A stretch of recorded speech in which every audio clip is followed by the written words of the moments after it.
আসসালামু আলাইকুম। ঢাবি খ ইউনিট লিখিত পরীক্ষায় আমি বাংলায় বিশে 16 পেয়েছিলাম। বাংলা দ্বিতীয় পত্রের ক্ষেত্রে আমি অন্যদের থেকে একটু ব্যতিক্রম নিয়মে পড়াশোনা করতাম। এক্ষেত্রে আমি অনুসরণ করেছিলাম ভাষা শিক্ষা বইটি। তোমরা চাইলে তোমাদের পছন্দের যে কোনো বই পড়তে পারো। এখন তোমাদের মনে হতে পারে ভাষা শিক্ষা বইয়ে তো সব কিছু অতিরিক্ত দেয়া আছে, এত করে লাভ কি? ধরো তুমি ভাব সম্প্রসারণ পড়ছো। প্রথমে বিগত বছরগুলোতে ভাব সম্প্রসারণ থেকে আসা প্রশ্নগুলোতে একবার করে চোখ বুলিয়ে নেবে।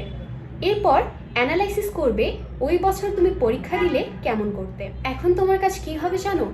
যতগুলো ইম্পর্টেন্ট ভাব সম্প্রসারণ আছে প্রত্যেকটি ভালোভাবে অনুশীলন করা। শুধু তাই নয়, বইয়ের প্রথম থেকে শেষ পর্যন্ত যতগুলো ভাব সম্প্রসারণ আছে প্রত্যেকটিতেই একবার করে চোখ বুলিয়ে নেবে। এখানে 127টি ভাব সম্প্রসারণ আছে। তুমি এমনভাবে চোখ বুলিয়ে নেবে যেন তোমার একটা রাফ আইডিয়া তৈরি হয়ে যায়।